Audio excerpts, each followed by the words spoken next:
Pokemon Red and Blue, or in Japan, Red and Green, were the first games in the franchise that laid down the foundation of the series. Boiling down the main premise of the series is catching and raising Pokemon, a formula that has been the most consistent aspect of the games to this day, but it is much more than that. The main goal of the series is to do a general overview of Pokemon and its evolution over time as games, so what better place to do that with than Red and Blue? I'm not going to be going over every single aspect of its development, as there are plenty of videos now that do that, but I will be pulling from sources as I see fit, as this is going to be coming from my perspective of the series, giving insight to how I personally view the games and lore of the games, as well as insight to what was going on through the developers' heads while they were making it.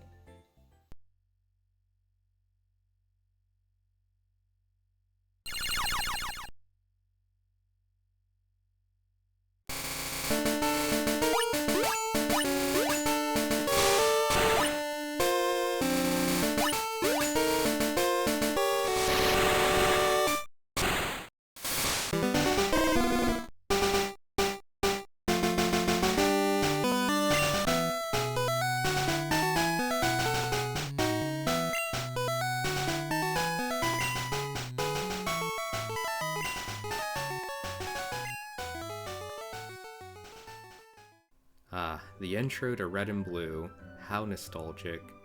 For newcomers to the series or newer generations of Pokemon fans, that intro may not seem cool, but back in the day, let me tell ya, it got me hyped to play some Pokemon. It's so cool watching Nidorino and Gengar fight. I wish the actual battles were like that. From the start of the game, Professor Oak introduces you to the world of Pokemon, saying that some people have them as pets and others use them for battling as well. He also speaks about how this is our adventure and whatnot. He also asks us for our name and his own grandson's? That's a great start. The professor can't even remember his own grandson's name. Are we sure we can really trust this guy's knowledge? This generation's main focus from the start of the game was to adventure around the world of Pokemon to grow and, well, have an adventure. Professor Oak then wishes us well on our Pokemon adventure, saying that our own legend is about to unfold. Even from the start of the series, there's always been fun little Easter eggs in the player's room, like the Super NES, for example. Also, players that are really explorative, if they inspect their computer, there's a potion to withdraw from it. After withdrawing the potion, going downstairs, we see a TV, and inspecting it will display that iconic message about 4 boys standing on a railroad track, and that we'd better go too. It's common knowledge these days that the movie is none other than Stand By Me, a movie based on the Stephen King novella that goes by a different title, The Body, all about 4 boys setting out to go on an adventure and a coming-of-age kind of film. Coincidentally, the first Mother game, or Earthbound Zero as I've always called it, but I guess it's called Earthbound Beginnings now thanks to Nintendo of America officially releasing it, has the same exact vibe to it. Interestingly enough, at a Mother 1+2 event in Japan put together by Mother creator Shigesato Itoi, he showed off inspirations he used to create Mother, and a copy of Stand By Me was on display, citing it as an inspiration for the game. What's interesting about this is that the team that worked on the Mother series from Ape Incorporated would become Creatures Incorporated and help work on the Pokemon series. So it's very possible that someone on that staff mentioned it to Pokemon creator Satoshi Tajiri as it aligned with his goal, or it was snuck in as a reference by someone on the team. Whatever the case, as Tajiri was making Pokemon Red and Blue, his main vision for the game, aside from capturing the feeling of catching and collecting bugs as a child, was that kids could explore a world of their own and be just as capable as adults are, which is why we, as the player character, are able to accomplish so much in the game, like take down an organized crime leader that repeatedly tells you there's no way you can take him down. Anyway, I'm off the rails on what this video is about. We'll revisit the Mother series a few more times a little later down the line. let's get back on track with Pokemon. Speaking with your mom, she melancholically wishes you well on your adventure, stating, "All boys leave home someday, because it said so on TV." Well, if the TV said it, then it has to be true. So, Pokemon Red and Blue. Just what is the main goal of this game anyway? I alluded to it a bit earlier, but apparently it's just to have an adventure of your own with your team of Pokemon. Wait, you thought the game heavily implies the main goal is to complete the Pokédex? Or possibly beat all the gyms and beat the Elite Four? So did I, until recently. Really paying attention to the start of the game, no one says anything about the Pokédex or the Elite Four. Even consulting the game's manual that came in the box, we still aren't given a definitive goal either. It just states, there are 3 Pokemon here, so choose the one you like. Now that you have a Pokemon, the rest is up to you. Looking further in the manual, it gives a brief overview of the game with tutorial-like information, one of which says to pick Bulbasaur for the first-time players, which I actually did thanks to this manual, and I'm glad. Aside from that, it still doesn't give a whole lot of information.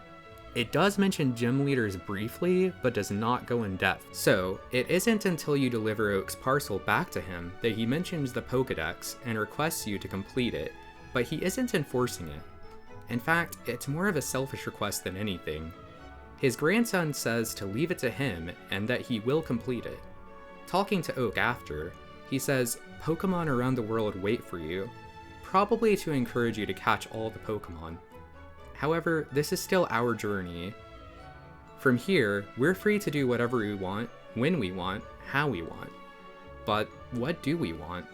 We have our starter, we have our Pokédex. Do we explore? Going west from Viridian City, we can catch up to our rival and he asks us if we're going to the Pokemon League. The Pokemon League? What's that? He then mocks us, saying we probably don't even have enough badges. Wait, what are badges though? He then states the guard won't let us through without any and proceeds to battle us, asking if our Pokemon got any stronger. Beating him will make him proceed to tell us more about the league and how there are a lot of strong trainers there, stating that he really wants to get by the guards. So much for the Pokédex, huh? He also tells us we should quit dawdling and get a move on. It's a bit of a jerk, isn't he? Maybe that's why Oak couldn't remember his name. At the time of this recording, this rival is the most brutal out of the whole series. In fact, I didn't mention this earlier, but when Oak gives you the Pokédex, he actually requests you and your rival to partner up and complete it together, to which your rival retorts, "I hate to say it, but I don't need you. I know, I'll borrow a town map for my sis. I'll tell her not to lend you one," and then laughs like a maniac. I mean, really, what's this guy's deal? He needs to chill. But after beating our rival, let's go back to Professor Oak's lab for just a moment. Let's see if he will give us any insight to what the Pokemon League is. Nope. What he does do, though, is give us 5 Pokeballs and teaches us how the mechanics of capturing Pokemon works. Wait, what? Honestly, this is something I didn't even know about until making this video. I've been playing this game forever, and just now learned this. Even I'm discovering new stuff about this game still, I guess. Seriously, I thought the free Pokeballs from a professor, rival, or whatever didn't start until later in the series. Also, the text messes up for some reason in this conversation. I wonder if it's because they thought no one would see it anyway. Well, in any case, in the top left corner of the lab, there's a computer with an email open on it. The email is an ad for the Pokemon League that our rival mentioned. Huh, I guess exploring and interacting with the world will start to open up options for us, as well as help us learn about the world, huh? The email states, "Calling all trainers! The elite trainers of the Pokemon League are ready to take on all comers. Bring your best Pokemon and see how you rate as a trainer." There's a little PS asking the professor to visit. Odd how he forgot to mention this. I guess he really does want us to focus on that Pokédex after all, huh? Anyway, let's revisit Viridian, shall we? The NPCs in the first town have a lot of useful tutorial text teaching you about the game. In the trainer school, there's a girl taking notes. If you read her notebook far enough, it actually teaches us about the Pokemon gyms and the Elite Four. These tutorials also aren't forced on you, not even the old man that wants to teach you how to catch a Pokemon, which is nice. In this town, we even get to see our first gym, though it's locked. How ominous. All that's left to do now is go north. We go through Viridian Forest, which is a nice starter area for a new trainer. All the trainers have bug-type Pokemon, which are the weakest in the game, as well as the wild Pokemon themselves are mainly bug types. There's also an elusive Pikachu with a low encounter rate and lower catch rate than other Pokemon. Game Freak purposely did this to make it that much more enticing to catch and own a Pikachu, which is really the overall design philosophy for the series' collecting aspect. I actually spent about 15 minutes trying to look for a Pikachu just to have footage of finding one, but unfortunately it was just taking too long, so I decided to cut it, but I think that in itself just illustrates how low of an encounter rate it actually has. Once we emerge from the forest, we enter our proper first town of the game, Pewter City. Upon arriving to Pewter City, most trainers would rush to the Pokemon Center to heal. If we explore a bit inside, there's a man in the bottom right corner of the center on a phone call. Being the nosy child we are, we eavesdrop and learn about Team Rocket being at Mount Moon. Wait, Team Rocket? Who are they? Why are they at Mount Moon? Why does it matter? Well, we may never know. The adult shoos us away, literally yelling, "Scram!" Wow, how rude can you get? Well, as we can see, NPCs in this game already show having personality and things to say, huh? Guess we should keep talking to them and learn as much as we can. When I was a kid, for some reason this guy's reaction of shooing us away made me think he was a bad guy or in with Team Rocket or something, for some reason. As it turns out, going back to Tajiri's vision, making the adults feel antagonizing towards us is definitely on purpose and why I felt he was a bad guy as a kid. This guy yelling "Scram" seems to be his way of using how adults treated him as a child as inspiration for the main villain and NPCs in the game. A direct quote from an interview Tajiri did in 2000 with Nintendo Online magazine. He states, "Pokemon will always be about my childhood. I think adults and children see the world differently, so I wanted that to be reflected in the game. That's why in Pokemon, you never see things from the adult's perspective. When I was a kid, I really hated being called Squirt or Little Boy. Maybe that's how adults saw me, but I felt like I was more than just a kid. That's also a theme in Pokemon. That's why the protagonists in the game are on the same level as adults, even though they look down on them." So, the first time we run into this theme is actually with this old gentle man telling us to scram. Who would have thought we'd see so much into the game's theme from just one guy in a Pokemon Center? Leaving the Pokemon Center, there's a guy that complains about there not being many serious Pokemon trainers around and how they're all bug catchers, but Pewter City Gym's Brock is totally into it. Wow, way to break my spirit, guy. Here I was thinking I was doing really well and being cool beating all those bug catchers. Going to the Pokemart, there's an NPC that warns you about a shady old man that got him to buy a really weird fish Pokemon. There are fish Pokemon? Though we have seen water up until now, we haven't had any way to interact with it, so now we know there are more water Pokemon than just Squirtle, and that they can be fish-like. This one was 500 Poke though, and totally weak. After speaking with him, there's a guy beside him that teaches us there's good things that can come to those that raise Pokemon, even weak ones. Either this guy is in cahoots with that shady old man selling fish, or we should take his advice and buy that fish. Another NPC teaches you about how Clefairy are rumored to have come from the moon, saying they came with the Moonstones. More lore building for the origin of some Pokemon. Pokemon that came from space? How cool is that?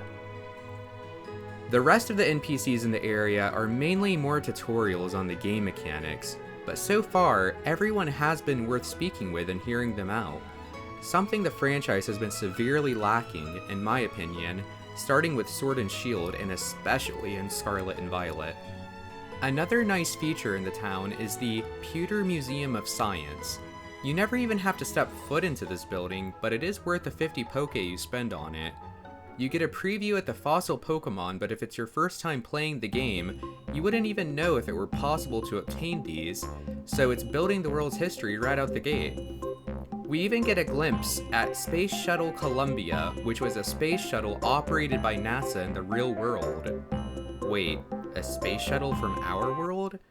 An old man that talks about watching the first lunar landing on July 20th, 1969 and having bought a color TV to do so? Wait a minute. Is the Pokemon world in our world? Turns out, at this point in the series, it was.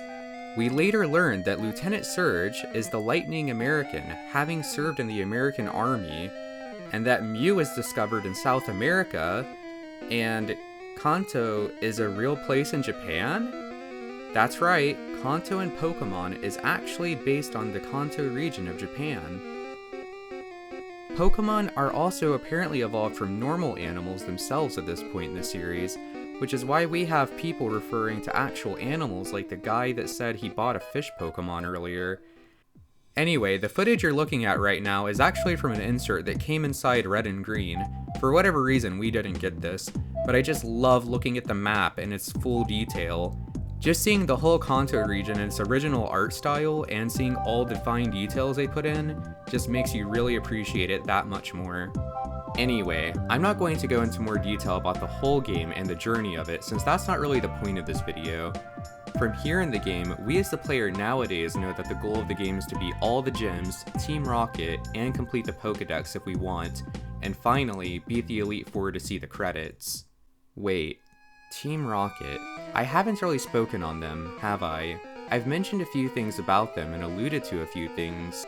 Well, there's not much to say I feel as everyone already knows who they are, but just in case, they're just an organization put together by their leader Giovanni to commit crimes against Pokemon and people to have ultimate power, no matter what it takes. Even killing a Marowak? That's right, Team Rocket actually killed a Marowak.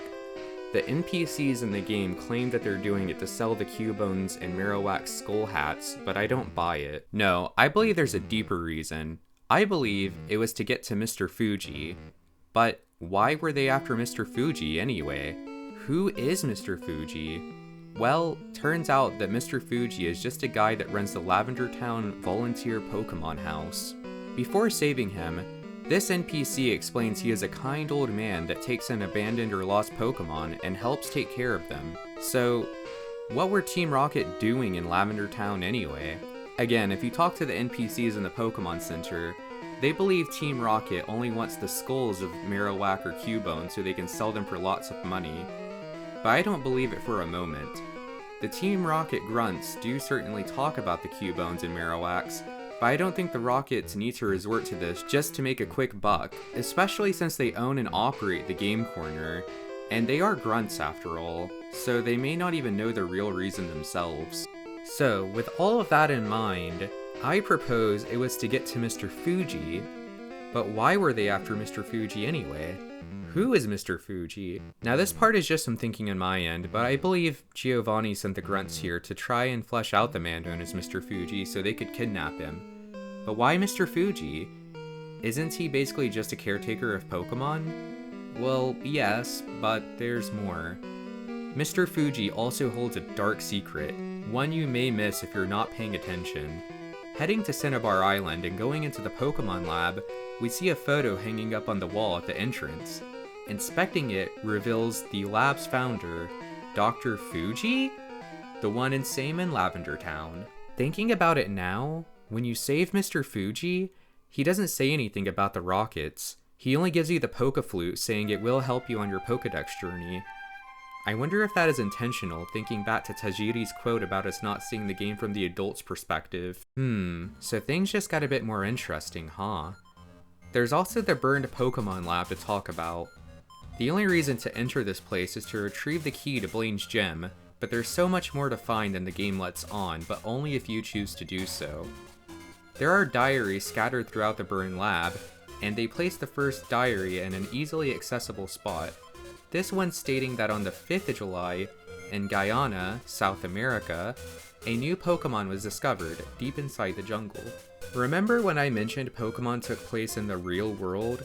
This piece of lore canonically confirms that at this point in the series, it was set in the real world, as it goes beyond just a Pokedex entry. The next diary entry reads, "We christened the newly discovered Pokemon, Mew."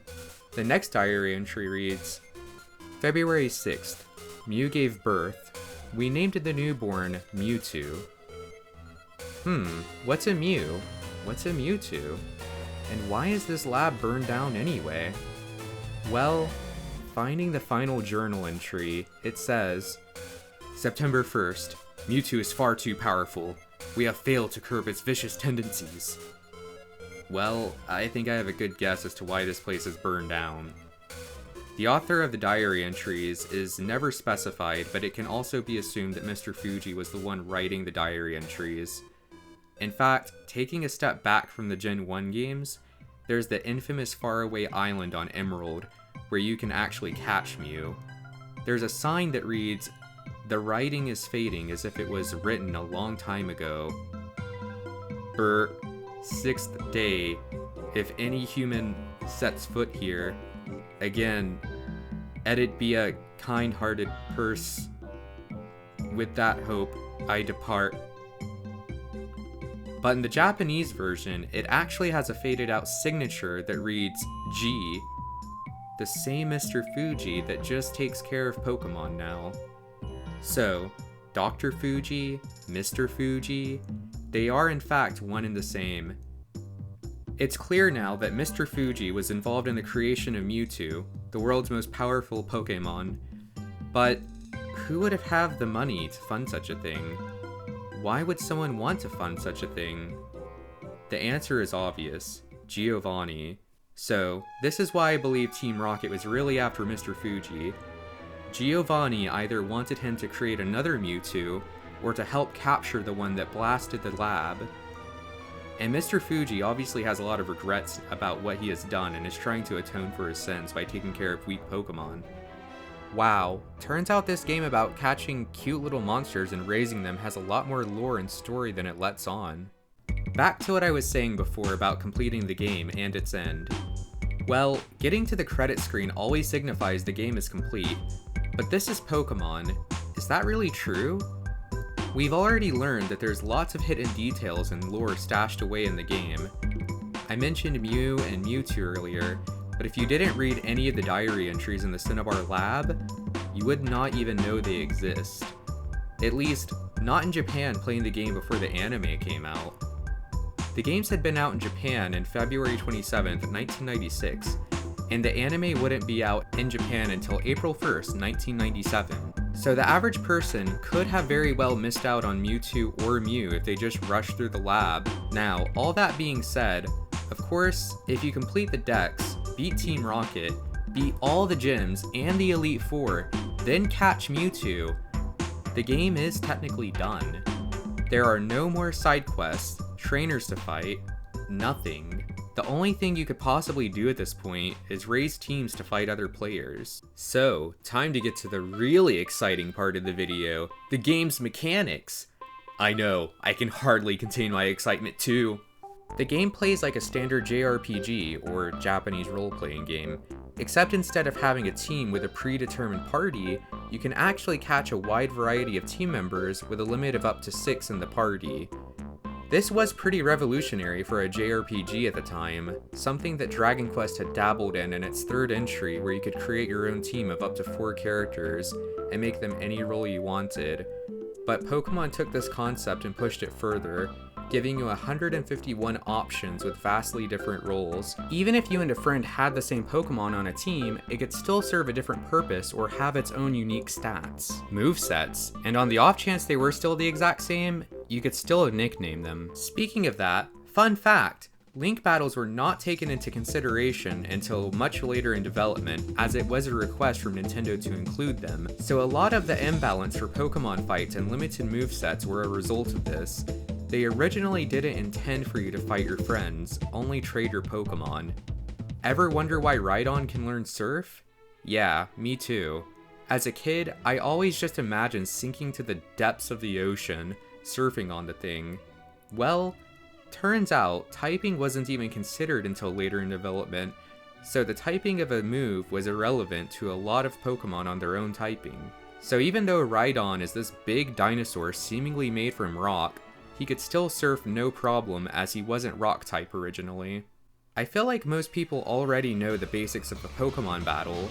Fire beats grass, grass beats water, water beats fire, and many more type advantages and disadvantages. But I do think it's worth mentioning that battles can get as complex as the people playing them want to be. Competitive Pokemon can become filled with mind games and lots of strategic planning for a team, such as movesets. There are support Pokemon that can set up reflect and light screen to help up the team's defenses, and moves that can also buff a Pokemon's own stats, or moves that can lower opposing Pokemon stats, not to mention status conditions. As for the main game though, it is pretty much just level up high and spam heavy hitting attacks. The gameplay outside of battles pulls from games like Mother, Dragon Quest, and Final Fantasy.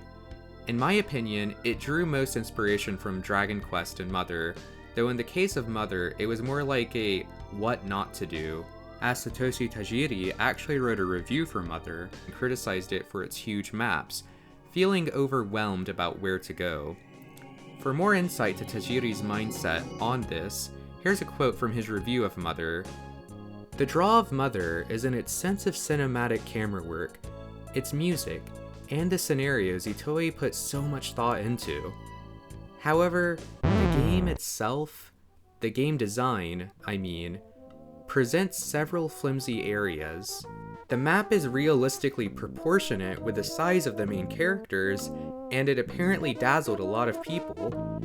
In my opinion, a video game is not something that should make its player uncomfortable.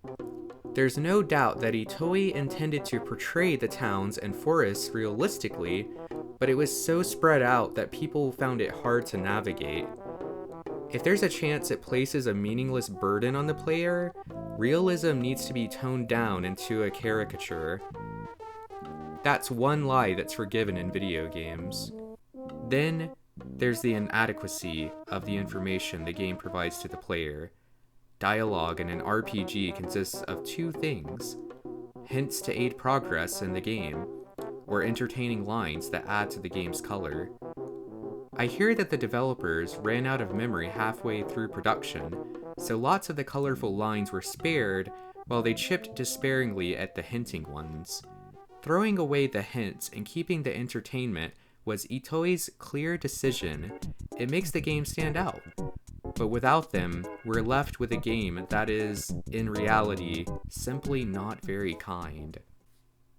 Looking back at the overview of the start of the game, it's abundantly clear that Tajiri wanted as much information as possible to be laid out early on in the game, and it even continues to give out story events, hints, where to go, as well as more tutorial-like information even as late in the game as Cinnabar Island.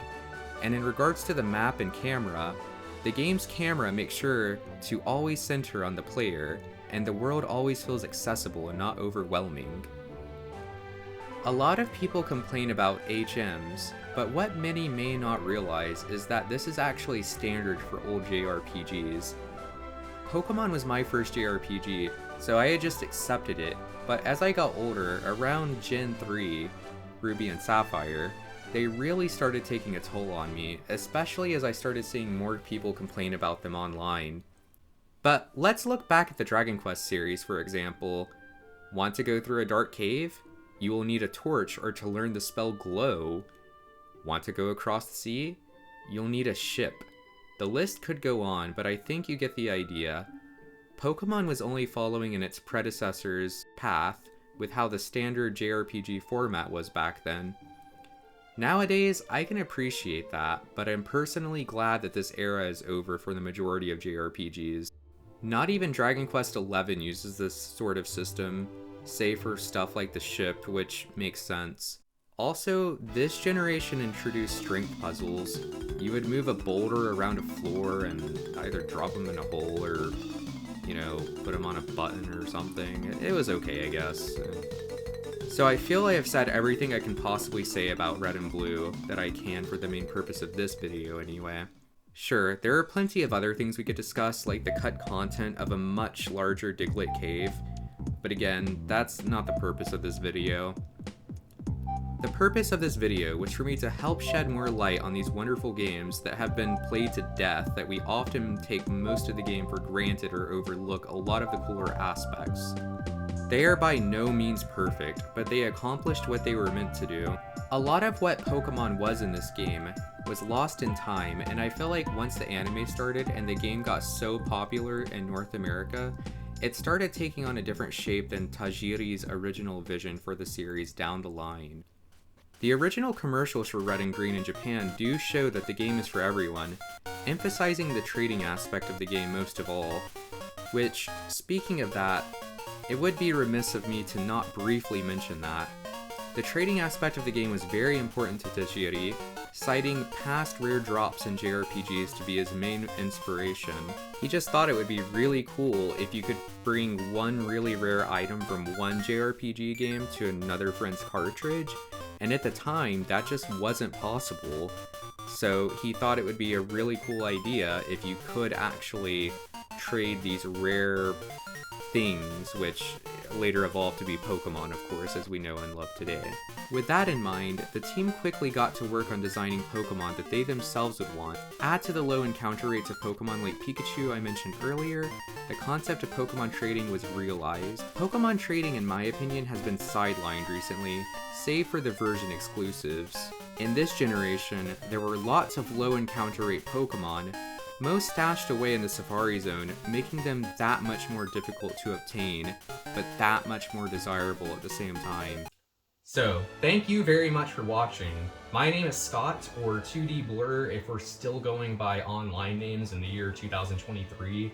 I do plan on covering every generation of Pokemon up until this point. If new ones are released somewhere down the line, I'll cover those too at some point. Who knows? We'll see. I don't plan on being a PokeTuber though, so all of my content won't exclusively be Pokemon. It may not even be exclusively video essays necessarily, but I do enjoy video essay videos very much. That's a bit redundant, but oh well. So yeah, again, if you enjoyed this video, please do leave a like, subscribe to my channel. I greatly appreciate any support you're giving me, and you know, it just means a lot that people would even watch a video all the way to the end, especially a video essay style. And I will be linking to all of my sources, so please check those out and support those creators as well, as I could not have made this kind of video without all the knowledge they provided. I also want to thank all the translators that were involved in the creation of those sources as well. Major thank yous to Dr. Lava, who commissioned the translators to translate all of this work, as well as Earthbound Central for providing all the information on the Mother series that just so happened to coincide with the development of Pokemon. So yeah, to just kind of end this, I do thank you very much for watching. I hope you have a great morning, day, night, afternoon, evening, whenever you happen to be watching this. I just hope you have a great life in general. And yeah, thank you very much. Also, there is going to be some bonus footage once the transition hits. You're free to leave the video now, but if you want to see this bonus footage, you're free to it. I feel like it was pretty entertaining, so the bonus footage is just of me setting up the cameras for the first time and getting some test footage, really. I went back and forth on if I should release the test footage, but I thought it was too funny not to, so yeah, enjoy.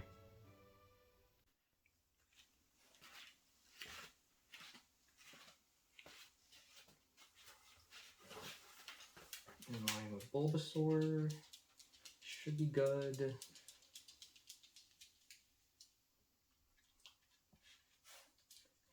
Gonna make a video. All right. I think that's good.